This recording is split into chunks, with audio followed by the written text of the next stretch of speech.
Hello everyone. So this is Anesh from Vision Law Classes and I welcome you all here on this platform. आज मैं आपके सामने next 10-15 minute में 60 days का proper JRF का plan बताऊंगा आपको। जो जो मैं बता रहा हूँ you should definitely follow it. Next 60 days में एकदम स्मार्ट और इफेक्टिव वे में आप कैसे यूजीसी नेट जेआरएफ दिसंबर 2025 क्वालिफाई कर सकते हो, उसकी मैं पूरी स्ट्रेटेजी आपको बताऊंगा। यूजीसी नेट जून 2025 के पेपर को पूरा एनालाइज कराऊंगा। एंड ये सब बातें मैं जब बोल रहा हूँ जब पहले के लक्ष्य के तीन बैच 1.0, 2.0 और 3.0 ने शानदार रिजल्ट दिया है। पिछले लक्ष्य 3.0 बैच में श्रीमान ने बाकायदा जेआरएफ क्लियर किया था यूआर कैटेगरी से। जेआरएफ से भी 5-6 मार्क्स ज्यादा आए थे उसके। तो जो जो चीजें मैं आपको बता रहा हूँ वो ध्यान से समझना, क्योंकि यूजीसी नेट का सिलेबस देखने में बहुत बड़ा लगता है एंड ये है भी बड़ा। अगर आप लो सब्जेक्ट की बात करें, पेपर 2 की बात करें, तो कितने सारे ऐसे एक्ट हैं जिनको पता ही नहीं होता बच्चों को क्या छोड़ना है, क्या पढ़ना है। For example, competition act, motor vehicle act, sales of goods act, partnership act, IT act, negotiable instrument act. इनकी कितनी इंपॉर्टेंस है पेपर में, कितनी नहीं है। आपको किस टाइप के क्वेश्चन सोल्व करने चाहिए, एमसीक्यू कौन से लगाने चाहिए, क्या आपका ओवरऑल आइडियल स्टडी प्लान होना चाहिए 60 दिन में जिससे आपकी चीजें सेटल हो। ये जो साइकिल है बार बार एग्जाम देने का, ये फाइनली खत्म हो और आप एक्चुअल में हाथ में जेआरएफ का सर्टिफिकेट रखो। तो अगर आप चाहते हो नेक्स्ट 60 डेज में अपने पास जेआरएफ का सर्टिफिकेट होल्ड करना, तो वीडियो पे बने रहिए। वीडियो को लाइक करना, सब्सक्राइब करना और शेयर करना अपने के दोस्तों के साथ। नीचे जो कमेंट बॉक्स में ग्रुप दे रखा है, वहां से आप मेरे व्हाट्सएप ग्रुप पे भी जुड़ सकते हो, जहाँ पे मैं आपको बहुत सारे फ्री मटेरियल और लेक्चर्स देता हूँ। So let's begin.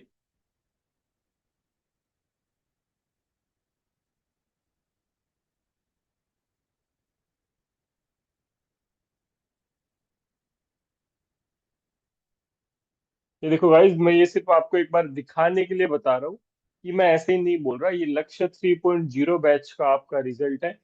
श्रीमा जो है उसके 206 मार्क्स थे, 200 कट ऑफ थी यूआर की जेआरएफ के लिए।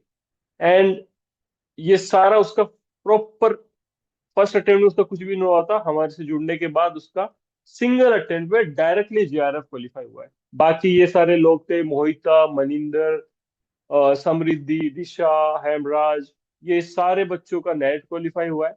इसलिए जो मैं आपको स्ट्रेटेजी बता रहा हूँ वो ऐसी स्ट्रेटेजी है जो पहले हम इम्प्लीमेंट कर चुके हैं। बहुत शानदार उसका रिजल्ट हमें मिला है और इसलिए वो स्ट्रेटेजी मैं आपके साथ शेयर कर रहा हूँ। चलो हम आगे बढ़ते हैं अब। और इसी के साथ एक चीज और बता दूं मैं, कि अगर आपको जुड़ना है विजन लो क्लासेस के लक्ष्य 4.0 बैच के साथ, तो आप मेरे व्हाट्सएप ग्रुप से कमेंट बॉक्स में जुड़ सकते हो या फिर मुझे मैसेज कर सकते हो इस पर्टिकुलर नंबर पे, जहां मैं आपको सारा पेपर 1 पेपर 2 के लेक्चर्स, आपके रिकॉर्डेड लेक्चर्स, लाइव लेक्चर्स, पूरी टेस्ट सीरीज आपकी होती है, पूरे सारे फाइनल रिवीजन होते हैं, ये सब आपको लक्ष्य 4.0 बैच में आपको मिलता है। चलो अब नेक्स्ट बिगिन। मैं आपको एकदम बाकायदा मेहनत करके बनाई हुई चीजें बता रहा हूँ जो आपको एक्चुअल में हेल्प करेगी बहुत ज्यादा। तो अगर हम बात करें यूजीसी नेट दिसंबर 2025 की, ऐसी क्या स्ट्रेटेजी हो 60 दिन की, वो 60 डेज जिसमें आपका प्रॉपर जेआरएफ हो जाए। सबसे पहले एक बात को समझो, understand the pattern of exam. ये एग्जाम कोई आपका जुडिशरी की तरह या फिर यूपीएससी की तरह नहीं है, जहाँ पे आपको पहले उसी सब्जेक्ट का प्री लिखना है, फिर आपको प्री क्वालिफाई करके मेंस लिखना है एंड देन आपको इंटरव्यू लिखना है। ये कैसा एग्जाम है, एमसीक्यू बेस्ड। और ये मैं चीज क्यों बता रहा हूँ, ये चीज मैं आपको इसलिए बता रहा हूँ। मान लो आपके कुछ सब्जेक्ट है, लो सब्जेक्ट की अगर मैं बात करूँ, तो जैसे सेल्स ऑफ गुड्स एक्ट हो गया, पार्टनरशिप एक्ट हो गया, लिमिटेड लाइबिलिटी पार्टनरशिप एक्ट हो गया, ठीक है, या फिर आईटी एक्ट हो गया। अब इनको अगर आप पूरा डेप्थ में पढ़ने बैठ जाओ ना, तो 2 महीने तो आपको आईटी एक्ट को प्रॉपर समझ के पढ़ने में ही लग जाए। ये जो छोटे मोटे मैंने 4-5 एक्ट बताए है ना, NI, sales of goods act, partnership act, NI act, water vehicle act, consumer, इनमें ही पूरा लग जाए। क्या आपको वास्तव में जरूरत है उतना पैटर्न को डेप्थ में जाने की? नहीं है। ये आपका एमसीक्यू का एग्जाम है। जिस सब्जेक्ट में जितनी डिमांड है, आप उतना ही उसके डेप्थ में जाइए। ठीक है। ये इसलिए मैं बोल रहा हूँ कि अगर आप आपके यूजीसी नेट का एग्जाम देखोगे, तो उसमें अगर कोई सब्जेक्ट है जिसको वास्तव में डेप्थ में पूछा जाता है लो सब्जेक्ट में, तो वो है कॉन्स्टिट्यूशन ऑफ इंडिया। कॉन्स्टिट्यूशन को शानदार केस लो पूछे जाते हैं, अमेंडमेंट पूछे जाते हैं और डेप्थ में क्वेश्चन होते हैं। बाकी चीजें इतनी डेप्थ में नहीं होती है। आईपीसी में आपको करंटली जो बीएनएस, उसमें आपको एकदम से ऐसा नहीं पूछेगा यूजीसी कि ये इलस्ट्रेशन है और बताओ यहाँ पे एक्चुअल में मर्डर कमिट हुआ है या अटेम्प्ट टू मर्डर हुआ है या कल्पेबल होमिसाइड हुआ है या कुछ भी नहीं हुआ। ऐसे कोई दिल्ली जुडिशरी की तरह आपको पेपर नहीं देते हो। मोर एंड लेस यूजीसी का पेपर जो होता है वो इंडेक्स बेस्ड होता है। और आजकल केस लॉ जरूर वो डालने लग गए, और जो कि मैंने बाकायदा सारे नोट्स में लक्ष्य 4.0 बैच में एक एक केस लॉ बहुत शानदार तरीके से कवर किया है। ठीक है। So first point is understand the pattern of exam. Second, vast syllabus of paper 1 and paper 2। अगर कोई बोले सर, बोलो हाँ बताइए, यार 60 डेज बाकी है। जी भाई, 60 डेज बाकी हैं आपके एग्जाम के। दिसंबर में एग्जाम हो जाएगा, अक्टूबर ऑलमोस्ट चला गया है, नवंबर और मोटा मोटा आपका 60 डेज बाकी। तो इधर 10 यूनिट पेपर 1 का पूरा, research methodology, communication, teaching aptitude, higher education, people development, environment, पूरा मैथ, रीजनिंग। फिर अगर अपन पेपर 2 की बात करें, तो भाई साहब उसमें तो 10 यूनिट है, और 10 के यूनिट के अंदर जाओ तो 10 यूनिट और मिल जाएगी। अरे यस और नोट? आप कमर्शियल लॉ में देखोगे तो contract act, sales of goods act, partnership act, negotiable instrument act, limited liability partnership act, पांच पांच एक्ट। ठीक है। IT act, motor vehicle act, consumer, तो कैसे पढ़ोगे?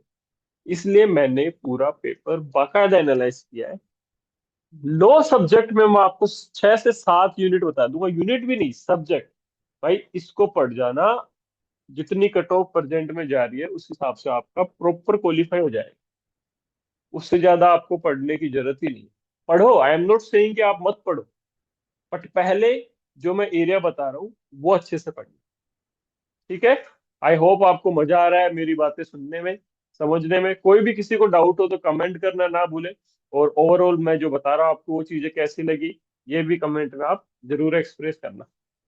अब मैं बात करता हूँ थर्ड पॉइंट, जो कि बहुत शानदार पॉइंट है, और अक्सर इस बारे में लोग बात करते हैं। Understand the continuously changing nature of paper 1 questions. जैसे पिछली बार की बात करूं जून की, तो किसी ने पूछ लिया, अरे यार इस बार तो सारे मूवीज के क्वेश्चन आए हैं पेपर 1 में, ऐसे मूवीज का तो हमने नाम ही नहीं सुना। वो कोई इंग्लिश मूवी के डायरेक्टर का नाम पूछ लिया। यार इंग्लिश, अब तो क्या मूवीज देखने बैठ जाए क्या? भाई हर बार ऐसा ही होता है। ये इस बार पिछले बार कोई नया चीज नहीं थी।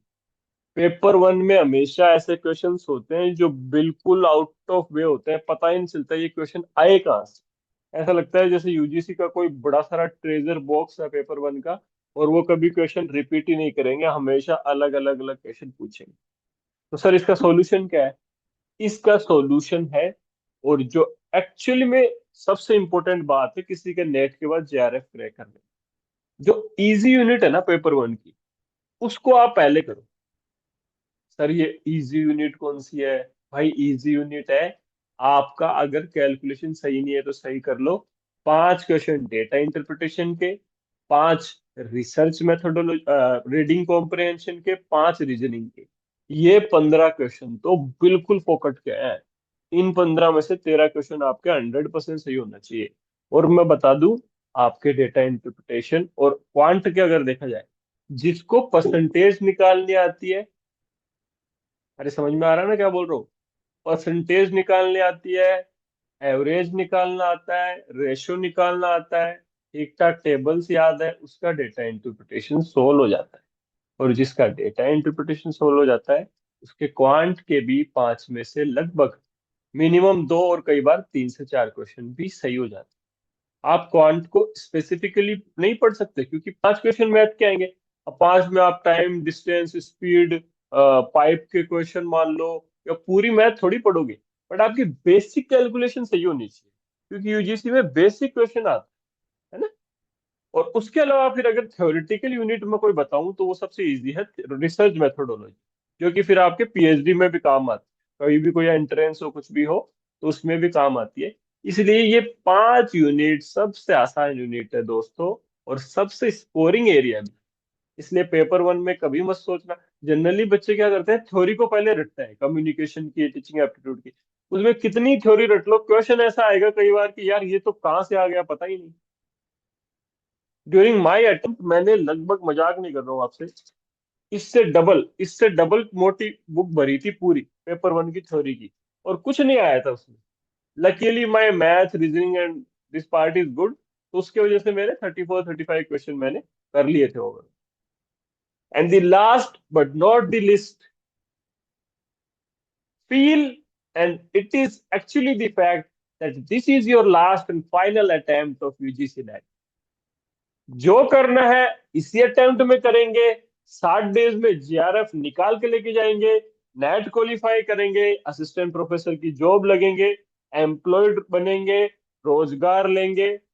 I understand that many of you may have the plan of judiciary and may actually be preparing for the judiciary, but then trust me, आप वो भी करना, but having a backup is always better than having nothing behind.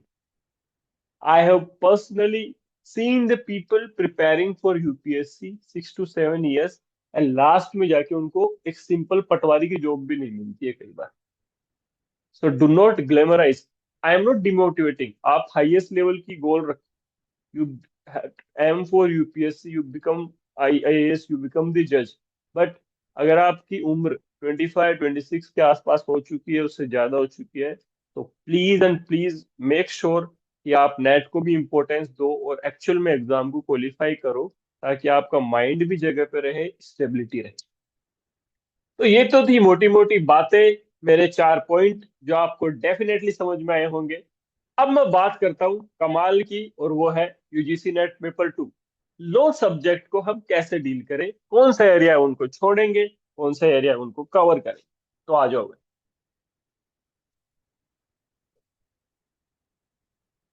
ये है UGC net जून 2025 का paper analysis, जिसको करने में मेरे को लगा है कम से कम आधा घंटा, 45 मिनट्स। ये मैंने बहुत पहले ही कर लिया था। ये सबसे खास चीज है पेपर 2 को डील करने की। समझ में आ रही है बात? अरे यस और नोट, परेशान तो नहीं हो रहे ना? परेशान क्यों हो गए यार?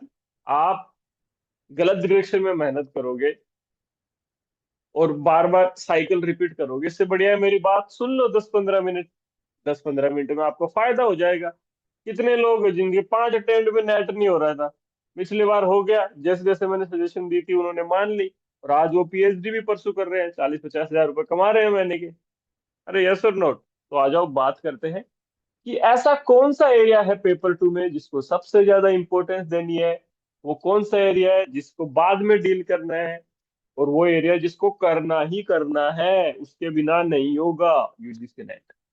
तो इसको हमने दो चीज में divide, major area and minor area. Major area कौन सा है भाई? सिर्फ 6 से 7 यूनिट, यूनिट भी नहीं, सब्जेक्ट उतना कर लेना, उतने में 65+ क्वेश्चन बन जाएंगे आप।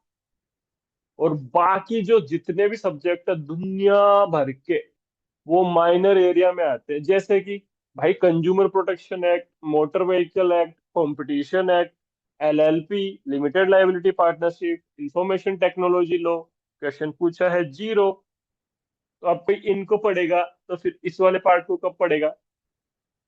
तो मेजर एरिया में है सबसे पहले आपको कॉन्स्टिट्यूशन। और एक बात ध्यान रखना, सीरियसली है, बहुत इंपॉर्टेंट बात है। कॉन्स्टिट्यूशन एक ऐसा सब्जेक्ट है यूजीसी नेट का जो अपने आप में 3 से 4 सब्जेक्ट को कवर कर लेता है। कैसे सर? भाई जिसका कॉन्स्टिट्यूशन अच्छा है ना, वो आर्टिकल 21 के जब इन्वायरमेंट लॉ में केसेस पूछेगा ना, एमसी मेहता के, फायर क्रेकर्स के, इन्वायरमेंट से रिलेटेड जितने भी केस है आर्टिकल 21 में, वो वहीं से सही करके आ जाएगा। जिसने आर्टिकल 21 को बहुत ज्यादा डेप्थ में पढ़ रखा है ना, उसके इन्वायरमेंट लॉ का क्वेश्चन भी सही हो जाएगा, चाहे उसने इन्वायरमेंटल लॉ अलग से नहीं पढ़ रखा। और क्या है सर, भाई जिसने कॉन्स्टिट्यूशन पढ़ रखा है ना, उसका human rights, national commission for scheduled caste, scheduled tribe, backward classes, 338, 338 A, 338 B, ये क्वेश्चन पूछे हुए क्वेश्चन है, जो कि लोग बोलते हैं ह्यूमन राइट्स का पार्ट है, बट एक्चुअल में तो कॉन्स्टिट्यूशन में ही है ना। तो कॉन्स्टिट्यूशन पढ़ा तो क्या कवर हुआ, इन्वायरमेंट कवर हुआ, ह्यूमन राइट्स कवर हुआ। अच्छा सर, और क्या कवर हुआ भाई? एक बार मेरे टाइम पे क्वेश्चन पूछा था, जिसको आप बोलोगे कि सर ये तो कंपैरेटिव पब्लिक लॉ की बात हो गई। कैसे भाई? रूल ऑफ लॉ किसने दिया, या किस कंट्री का है? अब अगर अपन कॉन्स्टिट्यूशन बहुत अच्छे से पढ़ रखे हैं, तो एविडाइसी ने दिया है rule of law, A V Dicey of England, article 14 में पढ़ते हैं कॉन्स्टिट्यूशन में। तो क्या हुआ, पढ़ा तो कॉन्स्टिट्यूशन में, पर बन गया किसका पार्ट, कंपैरेटिव पब्लिक लॉ का। अच्छा सर, और जैसे कि भाई, आपको जब वो पूछता है ना कि अमेंडमेंट का प्रोविजन कौन सा है यूएस कॉन्स्टिट्यूशन में, या जुडिशियल रिव्यू कहाँ पे है यूएस कॉन्स्टिट्यूशन में, ये सारा मैं कॉन्स्टिट्यूशन में ही पढ़ा देता हूँ, कंपैरेटिव पब्लिक लॉ में नहीं। तो एक सिंगल कॉन्स्टिट्यूशन पढ़ने से चार चार पांच पांच सब्जेक्ट कवर हो जाते हैं। इसलिए कॉन्स्टिट्यूशन को सबसे ज्यादा अच्छे से पढ़ना है। अरे आ रही है नहीं मेरी बात समझ में? आई होप आपको आ रही होगी, मैंने इतनी मेहनत की है। एंड प्लीज लाइक जरूर करना, वीडियो को सब्सक्राइब करना, शेयर करना, अपने दोस्तों में शेयर करो, क्योंकि आगे फिर जुडिशरी का बैच भी लेके आएंगे, and एकदम not as inferior superior, but दोस्तों की तरह पढ़ेंगे अच्छे से साथ में। सेकंड है इंटरनेशनल लॉ, जिसमें पूछे हैं 11 क्वेश्चन, 3 केस भी थे, 2 डेफिनेशन के क्वेश्चन थे, एक बुक का नाम था, राइट। ह्यूमन राइट्स, जिसको मैं इंटरनेशनल लॉ का हिस्सा मानता हूँ, क्योंकि वहीं से सारी चीजें निकल के आती थी। Universal declaration for human rights, UDHR, वहां जब वर्ल्ड वॉर वन और टू हुआ और सब है। तो इंटरनेशनल लॉ प्लस एचआर में पूछे थे क्वेश्चन, एचआर के 3 और इंटरनेशनल लॉ के 11। हिंदू मुस्लिम लॉ से क्वेश्चन पूछे थे, हिंदू लॉ के 11 क्वेश्चन, मुस्लिम लॉ के 3 क्वेश्चन, जुरिस्प्रूडेंस से 6 क्वेश्चन, टोर्ट के 5 क्वेश्चन, लॉ ऑफ क्राइम्स के 6 क्वेश्चन, जो को अब जाके मेजरली बीएनएस ही पूछता है। क्या पूछता है? बीएनएस। और कमर्शियल लॉ में, कमर्शियल लॉ कमर्शियल बोल के उसको ऐसा नहीं सोचना है कि हाँ मुझे सेल्स ऑफ गुड्स पढ़ना है, ये पढ़ना है। ज्यादा कॉन्ट्रैक्ट के क्वेश्चन पूछता है वो, 5 क्वेश्चन कॉन्ट्रैक्ट के। तो सर, ये बस 7 यूनिट, ये 7 यूनिट पढ़ लो, ये 7, उसमें 65 प्लस क्वेश्चन कवर हो गए आपके। भाई पिछले अटेम्प्ट में कट ऑफ क्या गई थी नेट की? नेट की कट ऑफ थी यूआर की 178, नॉट इवन 66%। 300 मार्क्स का पेपर होता है, 300 का ही होता है ना। परसेंटेज निकाल, 178 की जगह 180 भी, 180 भी मानोगे ना, तो कितनी कट ऑफ हो गई 300 के हिसाब से? 60%। कितनी? 60%। 150 हाफ, प्लस 30 और जोड़ दो उसमें, सिर्फ 60%। और यहाँ कितना क्वेश्चन को कवर करा दिया मैंने? मेजर एरिया से आप 65 क्वेश्चन तक सही करके आ सकते हो। बाकी अगर कोई तुक्का भी लगा देना, और 5-7 वहां से सही हो जाए, तो भी आप आराम से नेट क्वालिफाई कर सकते हो। इसलिए इस एरिया को कभी भी इग्नोर मत करना। और ये मैंने बाकायदा लक्ष्य 4.0 बैच में एक एक चीज, एक एक केस लो पीडीएफ में डाल रखा है, लेक्चर्स दे रखे हैं, टेस्ट सीरीज बना रखी है पूरी, जिसमें पीवाईक्यू लेवल के भी क्वेश्चन कवर है। यस और नोट? आई होप आपको मजा आ रहा है बहुत। अब बात करते हैं माइनर एरिया की। माइनर एरिया को बाद में पढ़ना है। Minor area is for those people जिनका नेट हो गया है and they are working on JRF, सबसे लिए उनको इम्पोर्टेंट। अच्छा, कुछ चीजें और में भाई ये है कि कंपैरेटिव पब्लिक लॉ के इस बार 8 क्वेश्चन आए थे, इन्वायरमेंट के 5 क्वेश्चन थे, कंपनी लॉ के 4 क्वेश्चन थे, और एडमिनिस्ट्रेटिव लॉ के 2 क्वेश्चन। ठीक है, इन्वायरमेंटल लॉ मैं पूरा लाइव क्लासेस में पढ़ाऊंगा तरीके से, और यूट्यूब पे भी डालूंगा उसके लेक्चर्स, आप वहां से कवर कर सकते हो। आईपीआर मैंने पूरा का पूरा ऑलरेडी पढ़ा रखा है। कंपनी लॉ मैंने पढ़ा रखा है। अच्छा, कंपनी लॉ में पूरा कंपनी लॉ नहीं है, अगर आप सिलेबस को देखोगे तो, ठीक है। एंड कंपैरेटिव पब्लिक लॉ के 8 क्वेश्चन है। अब जाके कंपैरेटिव पब्लिक लॉ का वेटेज बढ़ने लग गया है, तो उसको थोड़ा डील करेंगे। प्रॉब्लम ये है कि कंपैरेटिव पब्लिक लॉ में पूरा कनाडा का कॉन्स्टिट्यूशन समझना, यूएस का कॉन्स्टिट्यूशन समझना और वहां की प्रोसीडिंग्स को समझना तो काफी लेंथी हो जाता है। अच्छा सर, छोड़ने वाला तो बता दीजिए भाई। छोड़ने वाला ये है पूरा, माय डियर एस्पिरेंट, ये पूरा एरिया आप एक बार के लिए अगर आप जेआरएफ कर रहे हो, करने की कोशिश कर रहे हो, तो डेफिनेटली आपको कवर करनी पड़ेगी। बाकी कंज्यूमर प्रोटेक्शन एक्ट से क्वेश्चन है जीरो, मोटर व्हीकल एक्ट से है जीरो, कंपटीशन एक्ट से है जीरो, एलएलपी से है जीरो, आईटी एक्ट से है जीरो। ये बाद में कवर करना, पहले ये वाला और ये वाला एरिया कवर करना। क्योंकि यहाँ अगर मान लो एक दो तीन चार पाँच छह सात आठ नौ, नौ सब्जेक्ट कोई पढ़ के भी जाए तो क्वेश्चन आए कितने? तीन। अब की बार बढ़ के चार आ जाएंगे। ठीक है, कमेंट तो कर दो भाई, आपको समझ में आया नहीं आया। अब मैं बात करता हूं आपके आइडियल स्टडी प्लान की। जो हर बच्चा पूछता है, सर मैं कितने घंटे पढूं? मैं तो बोलूंगा जितना टाइम हो उतना पढ़। 7 से 8 घंटे सो ले, 1 घंटा घूम ले, एक्सरसाइज कर ले। बट फिर भी सर, अगर मान लो मैं इतना पढ़ाकर नहीं हूं तो? तू अगर इतना पढ़ाकू नहीं है तो कम से कम 8 घंटे तो पढ़ लेना। ठीक है। अच्छा, अब मैंने इसमें दो कैटेगरी बनाई है आइडियल स्टडी प्लान में। एक, someone who is nobody and wants to become the NET buddy. ठीक है भाई, जिसका अभी तक नेट भी नहीं हुआ है, उसको अगर नोबडी से नेट बडी बनना है तो आपको क्या करना चाहिए? आपको ये करना चाहिए कि आपको जो मैंने इजी मेजर एरिया बताया है ना, सबसे पहले तो वो कवर करो, पेपर 2 का लॉ का। फिर पेपर 1 की DI, reasoning, math, research methodology, इनको सही करो। ठीक है। सेकंड, एमसीक्यू पक्का सोल्व करना, वो भी पीवाईक्यू, इधर उधर के नहीं। आजकल 50 वेबसाइट है जिन पे मन में आए जैसे टेस्ट बना देते हैं। सबसे पहला काम है आपका पीवाईक्यू सोल्व करना। अच्छा सर, पीवाईक्यू कहाँ से करें? मैं तो कहता हूँ लक्ष्य बैच की जो टेस्ट सीरीज है, सारे के सारे पीवाईक्यू की टेस्ट सीरीज है, सब्जेक्ट स्पेसिफिक है, पूरे पेपर 1 की टेस्ट सीरीज है। वो ले लो। मात्र 600 रुपीज उसका प्राइस है। मेरे ऐप पे जाके डाउनलोड करके आप टेस्ट सीरीज को एक्सेस कर सकते हो। And it will definitely help you कि आप उससे फ्लो में आए। आज मैंने कॉन्स्टिट्यूशन पढ़ा, आज मैंने इसके टेस्ट सीरीज लगा ली इस तरीके से। अरे यस और नोट, ये आप एमसीक्यू पक्का करना। अच्छा, third which is very important, nobody के लिए ये बहुत इंपॉर्टेंट। अगर आपको नोबडी से नेट बडी बनना है ना, do not over get do not get overwhelmed with syllabus. हाय राम, मैं कैसे पढूं? इतना सारा सिलेबस है भाई, कैसे कवर होगा? अरे हो जाएगा, मेजर एरिया कवर करना है। पूरा नहीं पढ़ना है एकदम से भयंकर, मतलब slowly, step by step. But अब 60 दिन ही बचे हैं तो पूरा दम लगा देना पढ़ने। ठीक है।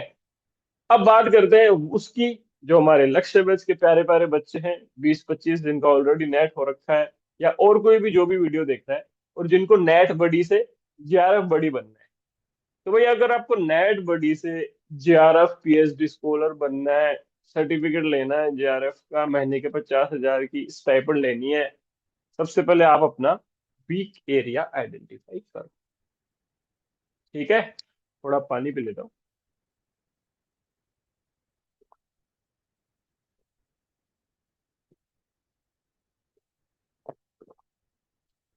अपना वीक एरिया आइडेंटिफाई करो, क्योंकि जनरली जिसका नेट हो गया है और अगर उसका जेआरएफ नहीं हो रहा है, तो ज्यादातर बार तो मैंने ये देखा है कि उनकी रीजनिंग अच्छी नहीं है। क्वांट रीजनिंग, डेटा इंटरप्रिटेशन, तो भाई उसको बिना सही करे। अच्छा, कोई बच्चा इतना जिद्दी होता है कि सर मैं ना इस बार थ्योरी को और पढ़ूंगा। तो कितना भी पढ़ ले, बहुत बार पढ़ ले, 1000 बार पढ़ ले पेपर 1 की थ्योरी को, जब तक तेरी मैथ रीजनिंग अच्छी नहीं है ना, तब तक जेआरएफ नहीं होगा, ट्रस्ट मी। इसलिए अगर आपको वीक एरिया पे इंप्रूव करना है तो मेक श्योर कि पेपर 1 में कम से कम आपके 32-33 क्वेश्चन सही होए। और वो तभी होंगे जब आपकी मैथ, रीजनिंग, डेटा इंटरप्रिटेशन सही होगी। ठीक है। ये जो मैंने सेकंड पॉइंट लिखा है वही तो लिखा है, डीआई, रीजनिंग, मैथ मस्ट है जेआरएफ के लिए। ठीक है। Third point is cover the left units. आपका अगर पिछले अटेम्प्ट में कुछ चीजें कवर नहीं हो पाई थी, मान लो आपने इन्वायरमेंट लो कवर नहीं किया, या फिर आपने कंपैरेटिव पब्लिक लो नहीं पढ़ रखा, तो ऐसे कुछ चीजें हैं तो उनको भी आप डील कर लीजिए। क्योंकि जेआरएफ बनने के लिए 0.7, 0.1, या मान लो 0.7 या 1% बेस्ट कैंडिडेट बनना पड़ेगा। समझ रहे हो? 100 लोग खड़े हैं ना, तो उसमें से वो एक इंसान बनना पड़ेगा। वो एक बंदा जो महीने के 50,000 के स्टाइपेंड लेके डॉक्टर नाम के आगे लगवा के पीएचडी स्कॉलर बनेगा, ठीक है? तो उसके लिए आपको बेस्ट बनना भी पड़ेगा। और बन सकते हो, डू नॉट वरी। ऐसा मत सोचना कि बहुत बड़ी रॉकेट साइंस है, बिल्कुल नहीं है। Never feel that. जेआरएफ तरीके से करोगे, आराम से हो जाएगा। And the last one is, अगर आप JRF solve maximum MCQ paper one और पेपर टू, पीवाईक्यू छोड़ना ही मत। पिछले 5-7 साल के तरीके से कवर कर लेना। उसके लिए मैंने ऐप पे भी डाल रखे हैं ये सारी चीजें, ठीक है? And the last but not the list, do not over think. बहुत ज्यादा ना सोचे। मेरा नहीं हुआ तो क्या होगा, हाय राम, मेरा तो इतना टाइम निकल गया, मैं जुडिशरी की भी तैयारी की थी, वो भी नहीं हुआ। मेरी शादी की उम्र हो रही है, मेरे पास जॉब नहीं होगा तो क्या करूंगा। मैं कोर्ट में गया तो मुझे तो वकालत भी नहीं आती इतनी अच्छी। मत सोचना ऐसे से। जो होगा वो बेस्ट होगा। आपका काम है, give your best, study for 8 to 10 hours per day, and leave rest of the thing on भगवान गॉड। कि भगवान, आप जो करोगे वो बेस्ट होगा। इसलिए खुश रह के तैयारी करो, बहुत ज्यादा स्ट्रेस लेके तैयारी मत करो, ठीक है? So this was all from my side. बहुत मेहनत लगी है ये सब आपके लिए बनाने में। मैं आपको क्विकली ये भी बता देता हूँ कि लक्ष्य 4.0 बैच के ये फीचर्स हैं। सेल्फ पेस लेक्चर है, रिकॉर्डेड एंड लाइव लेक्चर है, फाइनल रिवीजन कराऊंगा with most effective tricks, online test है पेपर वन पेपर टू के। अच्छा, हमारा दोस्ती, हमारा रिश्ता सिर्फ एग्जाम तक ही नहीं होता। उसके बाद में बच्चों का पीएचडी एडमिशन होता है, तभी भी वो कॉल करते हैं, टॉपिक डिसाइड करने के लिए कॉल करते हैं, असिस्टेंट प्रोफेसर की जॉब इंटरव्यू के लिए कॉल करते हैं। तो I always help as much I can, ठीक है? ये अगर आपको, पर like, but I can definitely से, अगर आपको बहुत सारी चीजें नहीं समझ में आ रही है ना, आप, अब पहले बार मैं बोल रहा हूँ बट अब मैं इफेक्टिवली बोल रहा हूँ कि आप सीधा लक्ष्य 4.0 बैच को एक्सेस कर लो, और बाकी चीजें विजुअल लो क्लासेस पे छोड़ दो। हम करवाएंगे सारा तरीके से। आप, बाकी आपको कोई लोड ही नहीं लेना, ठीक है? So you can message me on this number if you are willing to purchase the course, or get the guidance for December 10। थोड़ा सा मैं आपको कंटेंट दिखाता रहता हूँ। ये देखो, ये यूजीसी नेट का आपका लक्ष्य 4.0 बैच का कंटेंट है। यहाँ पे देखो, ये पूरे के पूरे नोट्स हैं, ये वीडियो लेक्चर्स हैं।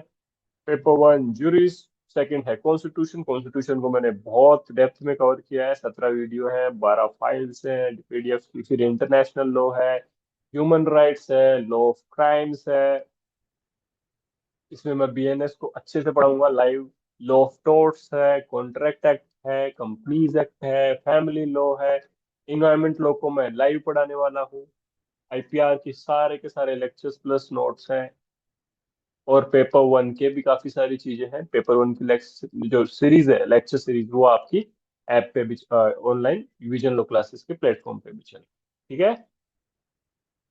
ये आपका सिलेबस है, और ये मैंने इसीलिए डाउनलोड किया है कि देखो, जैसे अगर आप, कोई बच्चा है वो सोचे कि हाय, यहाँ पे देखो, टोर्ट्स एंड कंज्यूमर। अब मैं कोई देखो, कोई मोटर व्हीकल एक्ट पढ़ने बढ़ जाए, कंपटीशन एक्ट पढ़ने बढ़ जाए, कंज्यूमर प्रोटेक्शन एक्ट पढ़ने पड़ जाए, तो कितना पड़ेगा भाई? ये सब बाद में ही कवर करना है। पहले मेजर एरिया पढ़ना है। अब कमर्शियल लॉ में आप negotiable instrument, partnership, limited liability, sales of goods, ये सब बाद में, पहले ओनली कॉन्ट्रैक्ट, ठीक है? ये सब मेरी तरफ से था आपके लिए। और ये आपका कट ऑफ का एनालिसिस है। कट ऑफ का तो मैंने वैसे भी बता ही दिया है। So this is all from my side. आप वीडियो को पक्का लाइक करना। आई होप आपको बहुत मजा आया हो, और मैंने मैक्सिमम ट्राई किया है आपको चीजें समझाने की। कुछ भी चीज हो तो आप कमेंट बॉक्स में टाइप कर सकते हो। पक्का लाइक करना, बहुत मेहनत की है ये सब बनाने में। Good bye. कोई भी डाउट हो तो आप मुझे मैसेज कर सकते हो, कमेंट कर देना, ठीक है?